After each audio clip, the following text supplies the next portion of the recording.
Get out of there right now. My husband shouted, and his voice sounded frantic over the phone. Immediately after, his childhood friend arrived at our house, holding a knife. He's mine. She said it with a smile, and I also chuckled, pointing toward the back.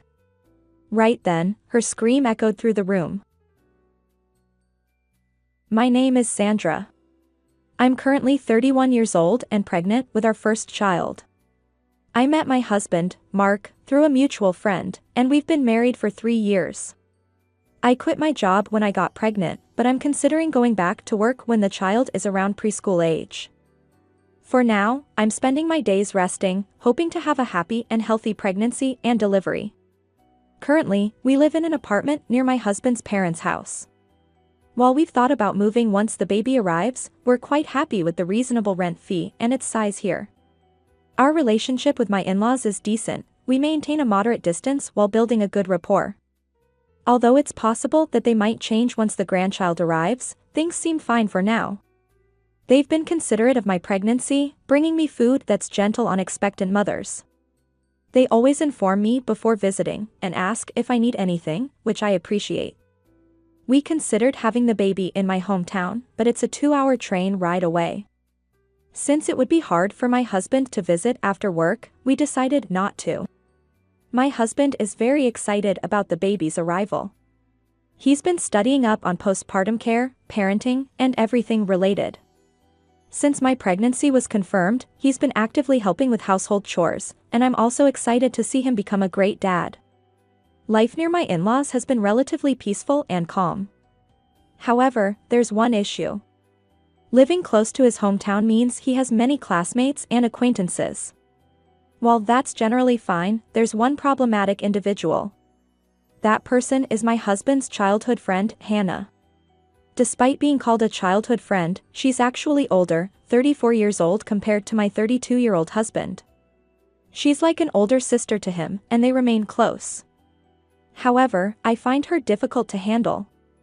When we were getting married, she even came to my in-laws' house and said, I know Mark better than anyone else. My in-laws' house is just 3 doors away from her parents' house, where she lives, so we frequently run into each other.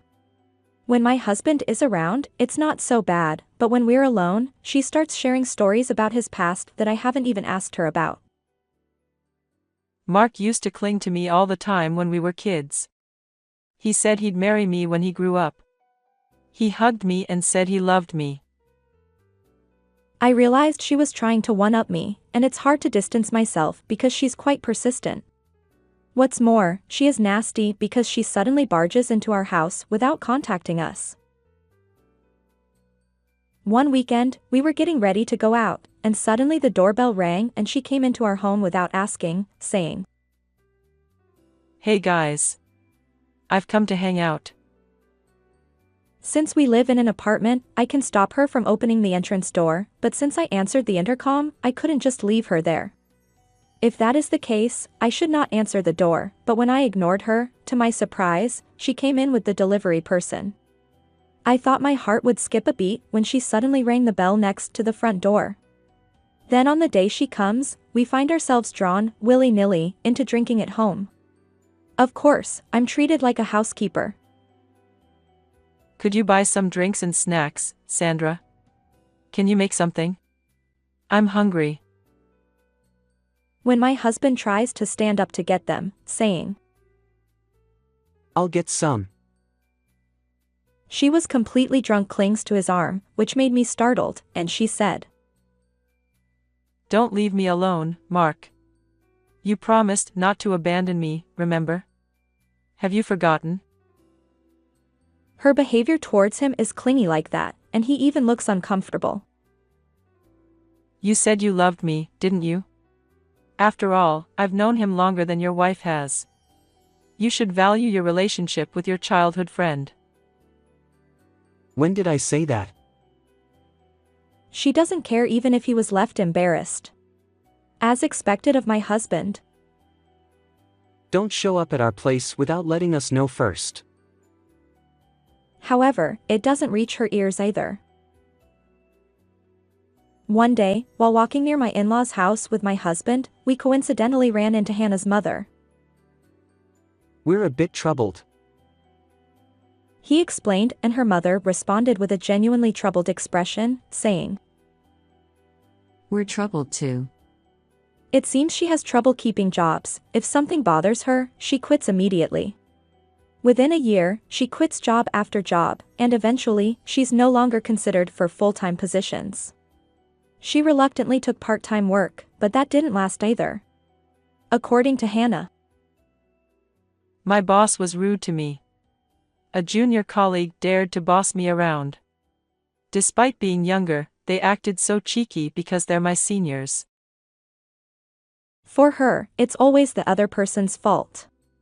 Also, I remember she said, That guy flirts with me. He has a partner, but he still makes passes at me.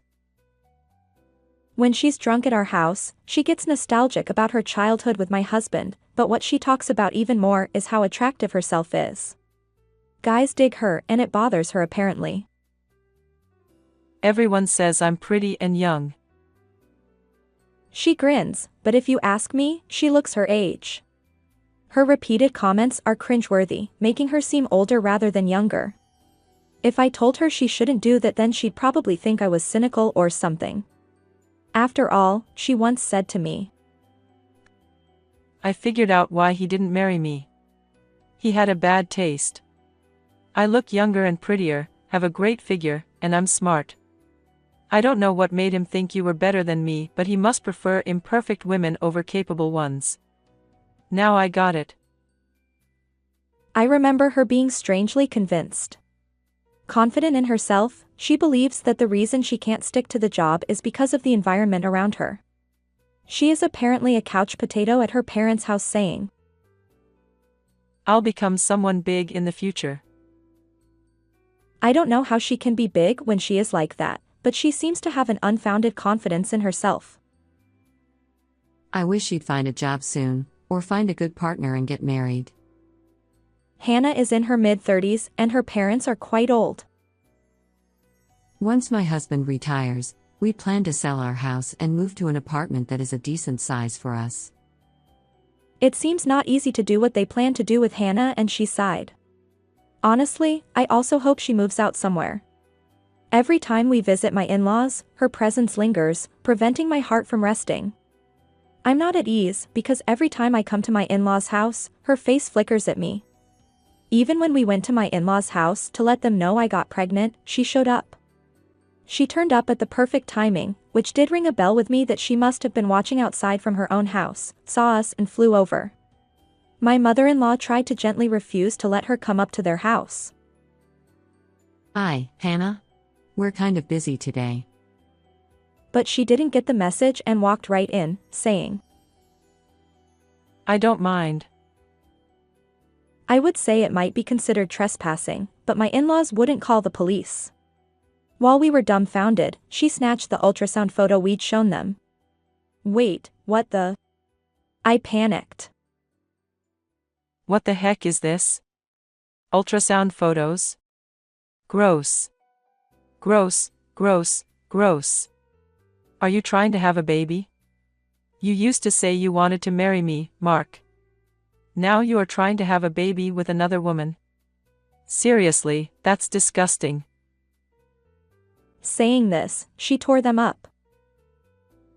What the heck are you doing? Even my husband hit the roof, but it fell on deaf ears. It's your fault, isn't it? 'Cause you cheated on me. Just dump this woman now and marry me. I'm tired of waiting. Is it okay if I marry someone else? Come on.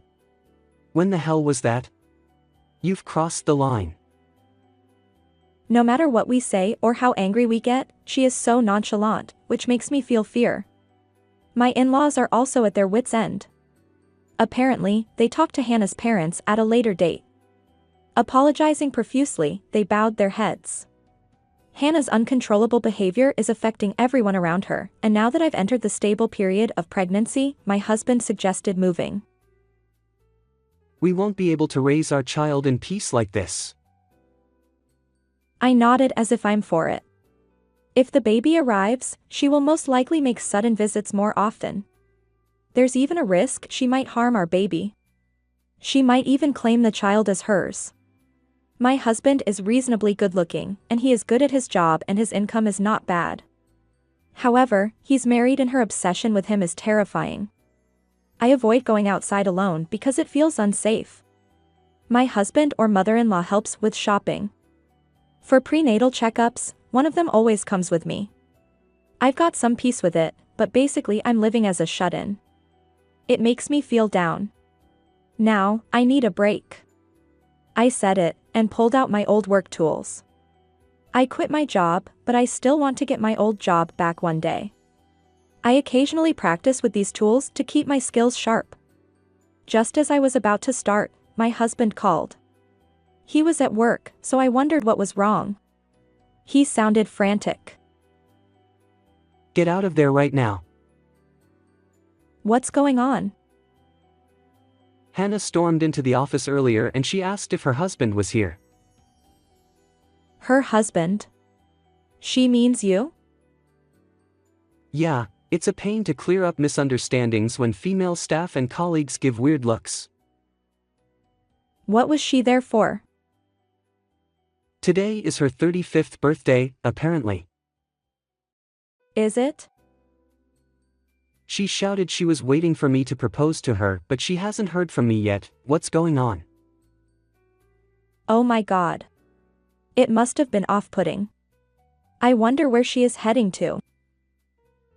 When I said that it wouldn't happen, then she yelled that the other woman must be annoying me. Then she stormed out of the office. What? The one she is talking about is... Definitely you, Sandra. She jumped into a taxi without listening to me. She's probably heading there now. I went back to get my wallet and explain to my boss, but I got stuck in traffic. It'll take a while. Anyway, Sandra, get out of there right now. If possible, find a police station or anywhere safe. Even my parents' house will do. With that, my husband hung up. But wait, what if she arrives while I'm outside? It won't take long for her to come here from my husband's workplace. Even with traffic delays, Mark won't be that late. Maybe I should stay home? I decided to stay here waiting as I suppose it would be more dangerous to go out. I thought I'd call my husband to let him know that, and just as I picked up my phone, a ding-dong and the doorbell rang. I made a funny sound unconsciously. Although I checked to see if there was a record of an incoming call on the intercom, there wasn't. Again, she must have come through the entrance with a delivery person or another resident when they entered. Is Sandra there? Looking through the peephole, I saw her standing there with a beaming face. If I continued to ignore her, my husband would eventually get home. But would that be enough? Would my husband turn her away, or send her to the police station? Are we moving out? Would that solve everything? Thinking about it makes me kind of angry. No way, even though she's done so many nasty things to me, it wouldn't be satisfying to do nothing about it. Even if I cut ties with her, I'm still forever lower than her in her mind. I won't be satisfied being one up. So I turned around, prepared myself a bit, and then opened the door. Of course, I left the door chain on. You eventually opened the door for me. Listen, Sandra, I want to make up with you. Do you need such a thing to do that?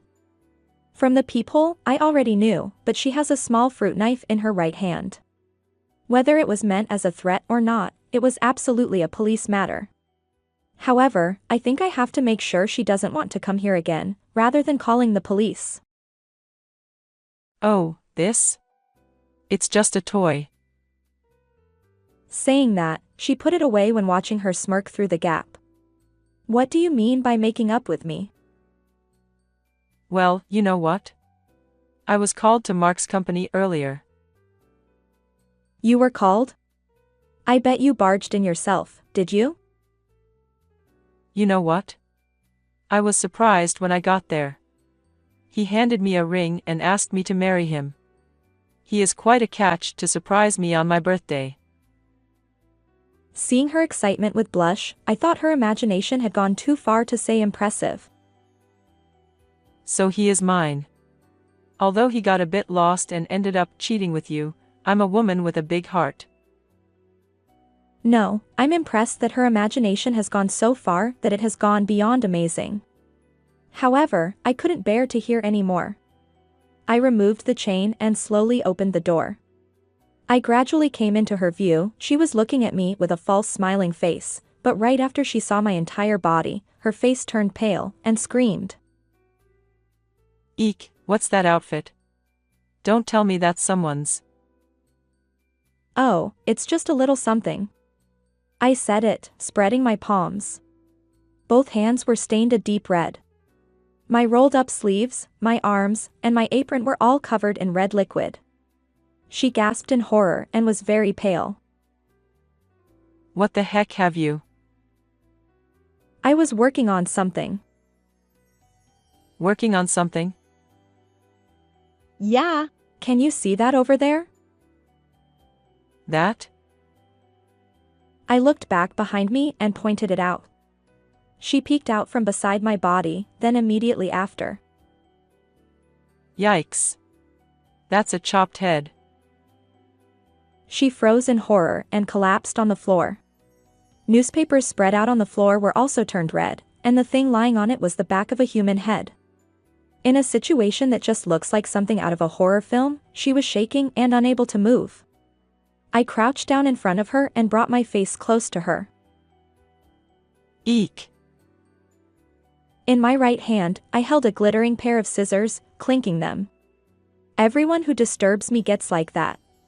She had tears in her eyes. You see, I'm going through a crucial time. Even though I'm in a stable period, stress is a big threat. That's why I always have a break like this. Having a break? With that? Yes, with scissors like this. It makes me feel good. It makes me feel refreshed. Are you crazy? It's nothing out of the ordinary. You are also doing crazy things, like marrying my husband. Does he know about this? Of course he does, he always laughs and watches over me. No way. You two are insane. I don't need you to tell me that. Saying that, I leaned in even closer to her. Even though she burst into tears, I continued to whisper in her ear. Would you help me to let my stress out, Hannah? Huh? If you would, then, my husband would tolerate you. What are you talking about? Feel free to visit our home anytime. Each time, if you could help me relieve stress, then you're most welcome. I stepped back, clinking the scissors in front of her, squinting with a grin. Arg. She screamed out as if she couldn't stand anymore, and got up then staggered to her feet as fast as she could. The lift arrived just then. Hey, Hannah. My husband was on board at the right moment, and once again, she shouted. Arg, there it is. She jumped into the elevator as my husband got off. She was in a mad rush to press the button and went down to the ground floor. Phew, what a relief. Now surely she will never come again. When I made a gesture to wipe the sweat saying, it was a tough one, my husband came to me with a confused look on his face. What the hell is this, Sandra? It's nothing. I don't think it got on the walls or anything, but could you help me clean up this ketchup? I said it with a wry smile and he seemed to make sense and rolled up his sleeves to get it done, saying. Oh well, let's clean them up. Sandra, the ketchup is all over the mannequin for cutting practice, though. Oh, it's fine. That one is already quite worn out, so I was planning to chuck it away anyway. I'll have to buy a new one though. You're really dedicated to practicing. You must love being a hairdresser. Yeah. I have to practice, otherwise I'll lose my touch. Yes, I used to work as a hairdresser. A lot of girls go straight back to work after maternity leave, but I want to bring up my children myself until they are 3. It's good that I resigned once, but I'm worried about losing my skills. So I have several head-only mannequins at home for cutting practice. I put ketchup on them, on my hands, on my face, and on my apron. I watered them down and then it looked pretty much like that. Then if I clinked the scissors for cutting, which is a must for hairdressers, I was able to mislead her just as planned. Good grief. After that, she no longer made sudden visits. She didn't even visit my in-laws either, and I spent my pregnancy peacefully. Then, our little girl arrived safely. Both mother and child were discharged without any issues, and on the evening we returned home, my husband told me about what happened to her since then. I heard from Hannah's parents that she has always had an arrogant personality, looking down on others. It has left her with no friends, and even she's never had a boyfriend. Well, I can kinda understand that. For Hannah, who hasn't had either someone she liked or someone who liked her, I was her first and last guy. Guy? The one who said they liked her. No way, it was when you were kids, wasn't it? Even before entering elementary school. But she apparently remembers my confession as a young boy so unduly that it's now been stored in her uncontrollable mind, as if I confessed to her. She went too far, didn't she? That's why she's so fixated. Makes sense. However, after that incident, it seems she has labeled both my husband and me as insane people. She is apparently a shut-in now. Well, she was a NEET and a shut-in back then. He chuckled, saying it. However, that doesn't change the fact that he came to you with a knife. Her parents have already decided to abandon her. What do you mean? They're selling the house as planned and will live as a couple. Of course, they won't take her with them. They won't help, they won't take care of her, of course, and she'll have to live on her own. Her parents told her that. What about Hannah?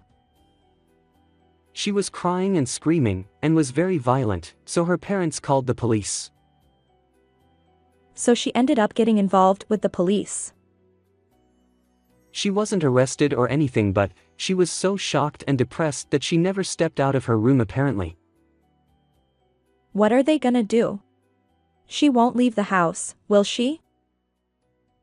They are gonna forcibly clear the land, apparently. They're gonna demolish all the rooms except the one she's in for now, so she can't stay there forever. It's a weird picture to imagine that all that's left is her room and the rest is cleared out. Later, my in-laws who came to see the baby told me that Hannah's parents' house had been completely cleared out. So she has indeed left home.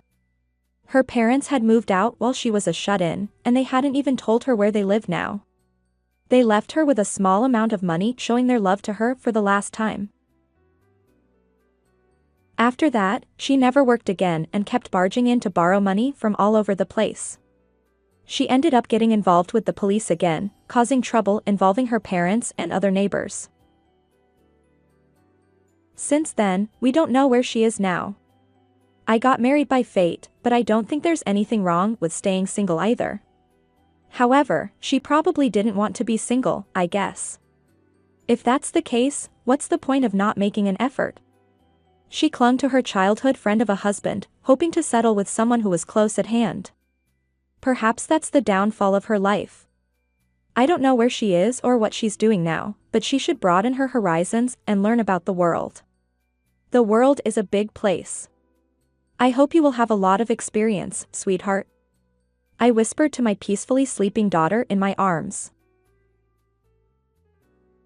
How did you like this story? Please subscribe to the channel. See you in the next video.